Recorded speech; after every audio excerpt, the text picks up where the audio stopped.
Hello every one. നമ്മൾ ഇന്നിവിടെ CUETൻ്റെ ഒരു ന്യൂ അപ്ഡേഷൻ ആയിട്ടാണ് കേട്ടോ വന്നിരിക്കുന്നത്. എന്താണ് CUET?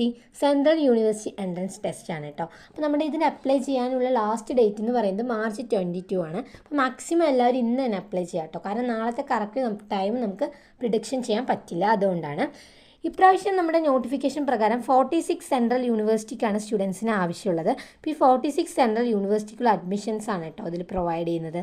പിന്നെ ഇതിൽ മെയിനായിട്ട് പറയുകയാണെങ്കിൽ നമുക്ക് കുറേ ഫേമസ് യൂണിവേഴ്സിറ്റി ഉണ്ടല്ലോ, നമുക്കറിയാം ഏതൊക്കെയാണ്. പോണ്ടിച്ചേരി, ഹൈദരാബാദ്, അതുപോലെ തന്നെ ഡൽഹി യൂണിവേഴ്സിറ്റി, അങ്ങനെ കുറേ യൂണിവേഴ്സിറ്റി ഉണ്ടല്ലേ. അപ്പോൾ അതിലൊക്കെ നമുക്ക് അഡ്മിഷൻ ഓപ്പൺ ആണ്. അതായത് നമുക്കിപ്പോൾ സെൻട്രൽ യൂണിവേഴ്സിറ്റീൻ്റെ എൻട്രൻസ് ടെസ്റ്റ് എഴുതുകയാണെങ്കിൽ നമുക്ക് ഈസി ആയിട്ട് അവിടെ അഡ്മിഷൻ കിട്ടുന്നതായിരിക്കും. അപ്പോൾ അതിൻ്റെ പ്രോസസ്സ് അറിയാത്ത സ്റ്റുഡൻസിനാട്ടോ ഈ വീഡിയോ മെയിനായിട്ട് അപ്ലോഡ് ചെയ്യുന്നത്. നമുക്കിപ്പോൾ ഫേമസ് ആണ് ഡൽഹി യൂണിവേഴ്സിറ്റി. ഈ യൂണിവേഴ്സിറ്റി കുറച്ചും കൂടെ നല്ലൊരു യൂണിവേഴ്സിറ്റിയാണ്, അതുപോലെ ഫേമസ് ആണ്. പിന്നെ നമ്മൾ ഈ പറയുന്ന 46 യൂണിവേഴ്സിറ്റി അത്ര നല്ലതാണോ എന്ന് ചോദിച്ചാൽ ആണ്, അല്ലേന്ന് ചോദിച്ചാൽ അല്ല കേട്ടോ. കാരണം ബെസ്റ്റ് യൂണിവേഴ്സിറ്റി അതിലും ഉണ്ട്.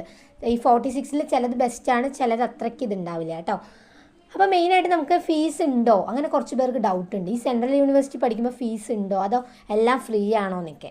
അപ്പോൾ ഇപ്പോൾ നമ്മുടെ ഒരു എക്സാമ്പിൾ പറയുകയാണെങ്കിൽ നമ്മൾ ഡൽഹി യൂണിവേഴ്സിറ്റിയിൽ ഒരു വർഷം, അതായത് 1 ഇയർ എന്ന് പറയുന്നത് അറൗണ്ട് 20K വരുന്നുണ്ട്. അതായത് 20,000 ഉള്ളിലാണ് ഒരു വർഷത്തേക്ക് ഡൽഹി യൂണിവേഴ്സിറ്റി പഠിക്കാൻ ഫീസ് വരുന്നത് കേട്ടോ.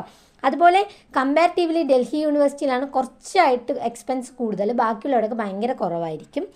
നെക്സ്റ്റ് എന്ന് പറയുന്നത് ഇത് നമ്മുടെ എക്സാം എഴുതിയ സമയത്ത് ആരാണ് അതിൻ്റെ സ്കോറ് കാര്യങ്ങളൊക്കെ ഡിസൈഡ് ചെയ്യുക എന്നുള്ളത് നാഷണൽ ടെസ്റ്റിംഗ് ഏജൻസി എന്ന് പറയട്ടോ. അവരാണ് നമ്മുടെ എക്സാം നടത്തുന്നത്. അതുപോലെ തന്നെ അവരാണ് നമുക്ക് സ്കോർ ഇടുന്നതും നമുക്ക് റാങ്ക് ഫിക്സ് ചെയ്യുന്നതൊക്കെ കേട്ടോ.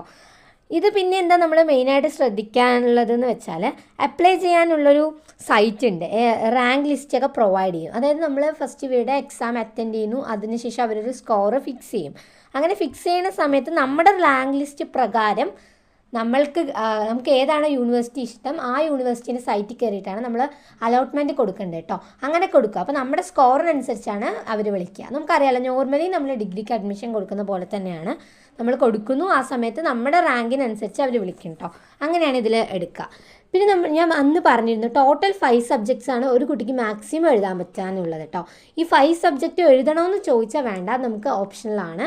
അതായത് ഫസ്റ്റ് സബ്ജക്റ്റ് എന്ന് പറയുന്നത്, അതായത് 3 കാറ്റഗറി ആയിട്ട് നമുക്ക് ഡിവൈഡ് ചെയ്യാം. 1, 2, 3 എന്ന് പറയുന്നത്. ഫസ്റ്റ് എന്ന് പറയുന്നത് ലാംഗ്വേജസ് ആണ്, ഇമ്പോർട്ടൻ്റ് ആണ്, എഴുതിയിരിക്കുന്നത്. ഏകദേശം 13ഓളം ലാംഗ്വേജസ് ആണ് കേട്ടോ പ്രൊവൈഡ് ചെയ്തിരിക്കുന്നത്. സെക്കൻഡ് എന്ന് പറയുന്നത് ഡൊമൈൻ സബ്ജക്റ്റ് ആണ്. 3 സബ്ജക്റ്റാണ് മാക്സിമം നമുക്ക് തിരഞ്ഞെടുക്കാൻ പറ്റുക. ഇതിൽ അവർ പ്രൊവൈഡ് ചെയ്യുന്നത് 23 ഡൊമൈൻ സബ്ജക്ട്സ് ആണ് കേട്ടോ. അപ്പോൾ നമുക്കറിയാമല്ലോ, കൊമേഴ്സിൻ്റെ പ്രൊവൈഡ് ചെയ്യും, അതുപോലെ സയൻസുകാർക്ക് പ്രൊവൈഡ് ചെയ്യും, അങ്ങനെ ഹിസ്റ്ററി, ജോഗ്രഫി, ഹ്യൂമാനിറ്റീസുകാർക്ക്, അങ്ങനെ ടോട്ടൽ 23 ഡൊമൈൻ സബ്ജക്ട്സ് അവർ പ്രൊവൈഡ് ചെയ്തിട്ടുണ്ട്. അതിൽ നമ്മൾ 3 സെലക്ട് ചെയ്യേണ്ടത് കേട്ടോ. അപ്പോൾ നമുക്ക് ഡൊമൈൻ സബ്ജക്റ്റ് വേണമെങ്കിൽ സ്കിപ്പ് ചെയ്യാൻ പറ്റുന്ന ഒരു ഓപ്ഷൻ കൂടാണ്. അടുത്തതെന്ന് പറയുന്നത് തേർഡ് വൺ, അതായത് third one general aptitude test ആണ് കേട്ടോ. ഇത് അറ്റൻഡ് ചെയ്യണം. മാക്സിമം ഈ ഡൽഹി യൂണിവേഴ്സിറ്റിക്ക് ഇത് അറ്റൻഡ് ചെയ്യണം നിർബന്ധമില്ല, പക്ഷെ നമ്മൾ എല്ലാത്ത യൂണിവേഴ്സിറ്റിക്കൊക്കെ മാക്സിമം ഇത് അറ്റൻഡ് ചെയ്യണം കേട്ടോ. അത് എല്ലാം ഓറിയൻറ്റഡ്, അതായത് +2 വരെയുള്ള എല്ലാതും റിലേറ്റ് ചെയ്തിട്ടുള്ള ഒരു ഇതായിരിക്കും. ഇതിൽ നമുക്ക് പറയുകയാണെങ്കിൽ ഇതിൽ ഓരോ സബ്ജക്റ്റിനും അലോട്ട് ചെയ്തിരിക്കുന്നത് 60 മിനിറ്റ്സ് ആണ് കേട്ടോ. അപ്പോൾ 60 മിനിറ്റ്സിനുള്ളിൽ നമ്മൾ ആ പേപ്പർ കംപ്ലീറ്റ് ചെയ്യണം. പിന്നെ നമുക്ക് അടുത്തതെന്ന് പറയുന്നത് ഒരു ഇമ്പോർട്ടൻ്റ് എന്ന് വെച്ചാൽ ഇത് കമ്പ്യൂട്ടർ ബേസ്ഡ് എക്സാം ആയിരിക്കും കേട്ടോ. ഇത് നമ്മൾ പറയുന്നില്ല, ഒരു എക്സാം, അതായത് ഒരു സബ്ജക്റ്റ് 60 മിനിറ്റ്സ് ആയിരിക്കും. അപ്പോൾ ഇതെല്ലാം കമ്പ്യൂട്ടർ ബേസ്ഡ് എക്സാംസ് ആയിരിക്കും കേട്ടോ. പിന്നെ എക്സാം നടക്കുന്നത് മെയിനായിട്ട് ഈ വർഷം, അതായത് 2025 വന്ന നോട്ടിഫിക്കേഷൻ പ്രകാരം മെയ് 8 തൊട്ടിട്ട് ജൂൺ 1 വരെ ആട്ടോ. അപ്പോൾ നമുക്ക് കറക്റ്റ് ഡേറ്റ് കിട്ടും, ഏത് സെൻറ്റർ കിട്ടുമെന്ന് ഒരിക്കലും പറയാൻ പറ്റില്ല. അപ്പോൾ ഇതിനുള്ളിലായിരിക്കും നമുക്ക് എക്സാം നടക്കുക കേട്ടോ.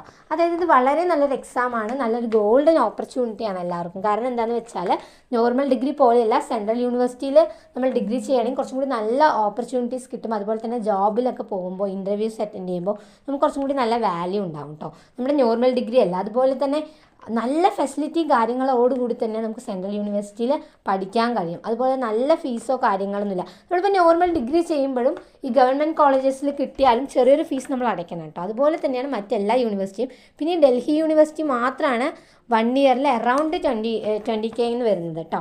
മാക്സിമം എല്ലാവരും ഇത് അപ്ലൈ ചെയ്യുക. അതായത് നമ്മുടെ ലാസ്റ്റ് ഡേറ്റ് എന്ന് പറയുന്നത് നമുക്കറിയാമല്ലോ, മാർച്ച് 22 ആണ്, അഥവാ നാളെയാണ് കേട്ടോ. അപ്പോൾ ഇന്ന് തന്നെ മാക്സിമം എല്ലാവരും അറ്റൻഡ് ചെയ്യാൻ ശ്രമിക്കുക. അതുപോലെ എല്ലാവരും അപ്ലൈ ചെയ്യുക കേട്ടോ.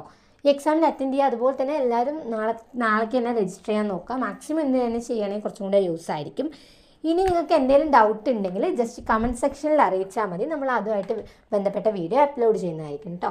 വീഡിയോ ഇഷ്ടമായെങ്കിൽ തീർച്ചയായും ലൈക്ക് ചെയ്യണം, ഷെയർ ചെയ്യണം, സബ്സ്ക്രൈബ് ചെയ്യണം. അടുത്തൊരു വീഡിയോയുമായി നമുക്ക് വീണ്ടും കാണാം.